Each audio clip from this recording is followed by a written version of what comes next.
Have you ever wondered how the pros hit those amazing wedge shots that land on the green and zip back like they've got the ball on a cord? Well, I have some good news and some bad news for you today. The bad news is you probably got the wrong idea about what creates spin, how to use it, when to use it, and you think it's just this desired thing that you must have. But the good news is I have a cheat code for you today to allow you to get the spin and understand what creates spin on wedge shots, help you maximize your wedge game, lower your scores, and start hitting the odd shot where appropriate like the pros do. So if you're ready to stop watching that golf ball roll over the back of the green on wedge approach shots and start getting the control you need, this is the video for you. Simple tips as well as the science, the understanding, the truth around what actually generates spin, so we can get rid of all the myths. Friction. How much friction can we create between the ball and the face to get some grab, which is going to grab hold of that ball and put more spin onto it? Spin loft, a number that for many feels a little bit scary, but don't worry, it's actually really simple. And 55 degrees there is around the sweet spot zone. Spin loft is the dynamic loft. So this club has 58 written on the bottom. We know that's the loft, but what is the loft at delivery? That's dynamic loft. Then we've got angle of attack. So for this shot, I'm 49 degrees of dynamic loft and 6 degrees down angle of attack, giving me 55 degrees of spin loft, because one of them's pointing up, 49 degrees, the other one's moving down. So what's the difference between those? Well, for me, 55 degrees. And that is one of those Swedish spots for the most spin. So you just grabbing your most lofted club and trying to fling that ball up in the air might not be the answer to the most stop. Strike location, where you strike this ball on the club face, what part of the club face the ball interacts with is crucial for creating good levels of spin. If I pop my club into the mat, hit up the face, this ball's going to come out with less spin. It's struck higher on the face. 6,800 revs. If I make a similar shot, catch it near the bottom of the club, not only do we see different launches, we're going to see different levels of spin. The sweet zone is between groove 2 and 5. If you can get that strike getting between groove 2 and 5, it's where you're going to get your max spin. Now, before you all get upset because changing wedges isn't something you can all do as easy as we see on the tour players kind of trucks where they go in and just get some fresh wedges. These ideas are built around you trying to maximize. Just bear in mind, if you can't do some of these ideas, you are just going to have a little less spin and you're going to have to read shots a little bit more like we talk about at the end of the video. So it's around 75 rounds rule with a wedge of those wedges wearing down where they're going to start losing some spin. Upgrading to new face milling, new grooves, it can make the difference of 2,000 to 3,000 revs, which is quite a lot when it comes to getting that grab that you're seeing on telly. Again, remember, they are just getting that equipment for free. Don't go changing your wedges every round, or basically 75 rounds, which is quite a lot of rounds. So maybe rather than updating your driver, that probably doesn't need to be updated because they all kind of go the same distance, some fresh wedges might be a good idea. And the next big one, which you're going to see from all the tour pros, is golf ball. Golf ball quality. Not only that the golf ball is fresh, but also it's got a urethane cover. It's the right kind of level of golf ball. That top level golf ball, those Z Stars for Strixon, your Pro V1s, your TPs and your Callaway Chrome Softs, I think we're still at that era of that kind of golf ball. Those top level golf balls are going to make a huge difference. When you hit distance balls or cheaper golf balls on launch monitors, you can see huge amounts of spin drop off with this club. This is where these covers really come into their own. So using the best quality golf ball, often the more expensive, those more tour level golf balls, along with that fresh wedge or fresher wedges, that's how you're maximizing your equipment to make sure you can get that spin you're desiring. But my question to you is, when is the last time you changed your wedges, looked at changing your wedges, and have you even ever had a wedge fit in to make sure your lofts and those lies are fitting the way you play those wedges? Let me know in the comments. So let's drop our feet a little closer together. We don't want this wide driver stance. We're not going for ultimate power here. We're trying to judge distance. We're trying to make more controlled swings.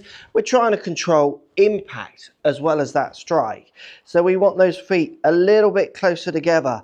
Then we want that ball just kind of opposite the buttons on your shirt to maybe just front portion of those buttons. Now, with your shaft lean, you want to make sure that the handle is just dropping down to the inside of your lead leg. We don't want it too straight. We certainly don't want it back.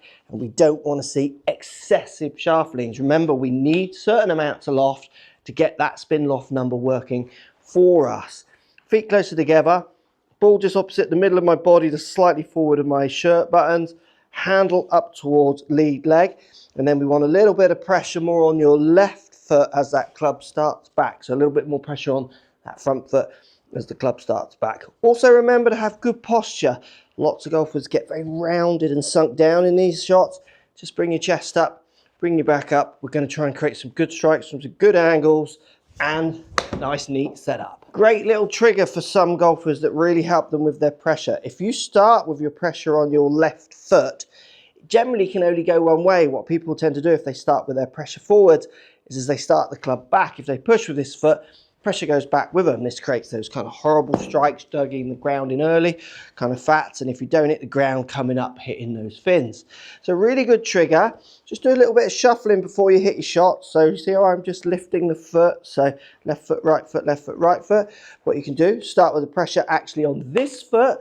Now before you start the swing, and almost as you do, go forward to take that club back. This is great. So from this foot, if you put about 60-70% of pressure on this foot, as you start your backswing, simultaneously push forwards so you can time them. Really good for getting that swing where you are, just making sure you're staying forwards to get that ball, then turf swing. It's counterintuitive, does really help some golfers. If you feel better just loading that pressure on the front foot and keeping it there, that also works. Try and get in the habit of feeling distance through either and or length of arm swing. So if my arms go kind of to waist height, do they go kind of tummy button height? Do they go more up to shoulder height? So kind of feeling distance through how far you swing that club, or how much you turn your shoulders, or both. So if I turn my shoulders this much, I hit the ball X distance. If I turn the shoulders this much, I hit the ball X distance. Really good way for you to get on a golf course and practice, or at the range. Just practice moving your arms into some different positions at kind of a standard swing.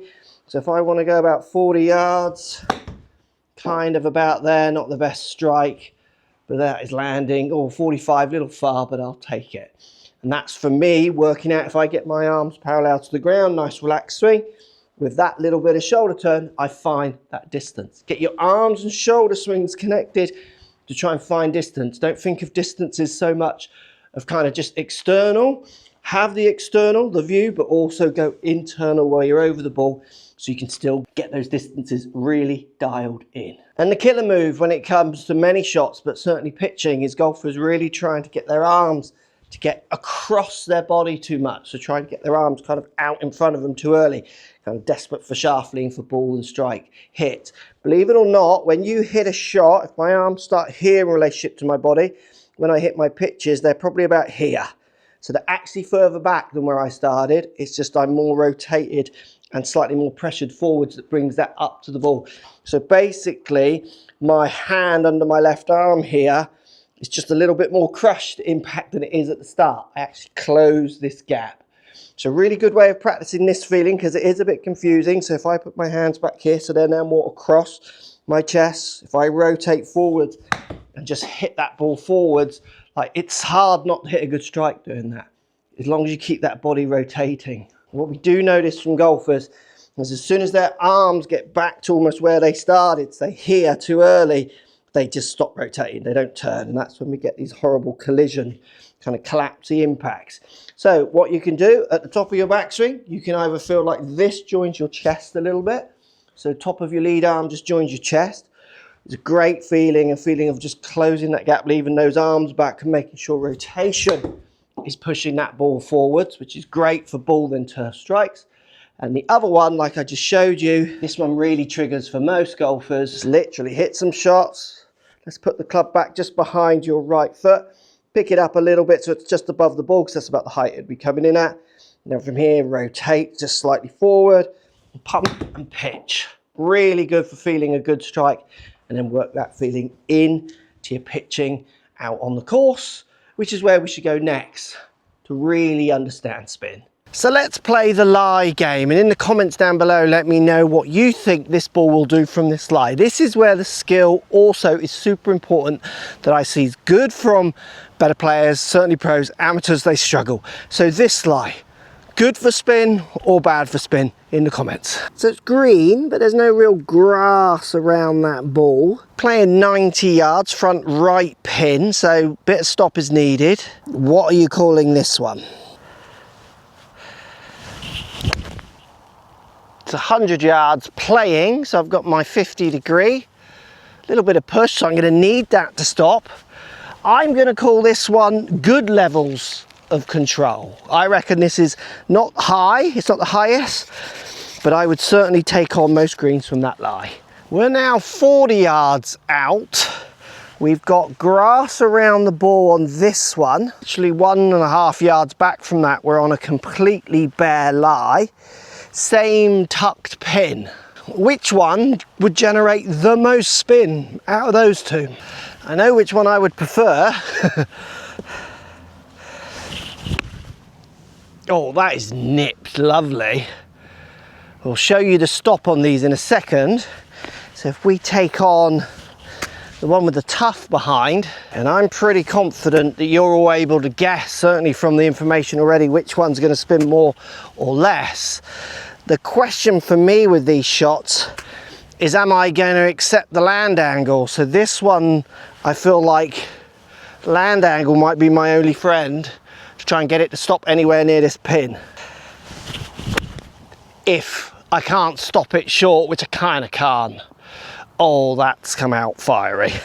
So we've got the full shot with speed, landing here, not moving on. So very good for creating good high levels of spin, good speed. I can get my perfect launch conditions, and there was not much around that ball. I can hit the correct groove. This is the bear lie, landing here, so I wouldn't be surprised if that one zipped back a little bit. I would take that from a bear lie every time. Obviously the strike is so important and really hard, but that is going to create levels of spin if you can strike it. To be fair, on those kind of lies, going low isn't a problem.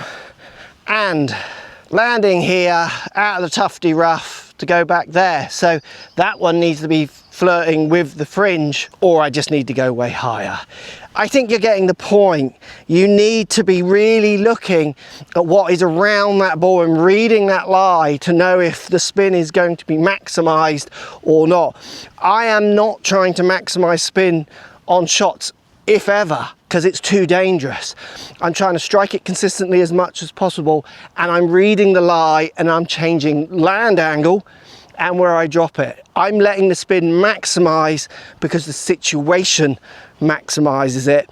I'm not trying to maximize it because it's too dangerous. So those good players that you see on telly are getting max spin. They play on some of the best fairways to the watered greens, and they strike it better than any of us. That's why they're maxing out their spin. Play to your strengths, read the lies, you'll start hitting it closer. Now, if you want to find out how far you should be hitting your driver, check this video out. It'll give you everything you need to know on how far that club should be going for your index.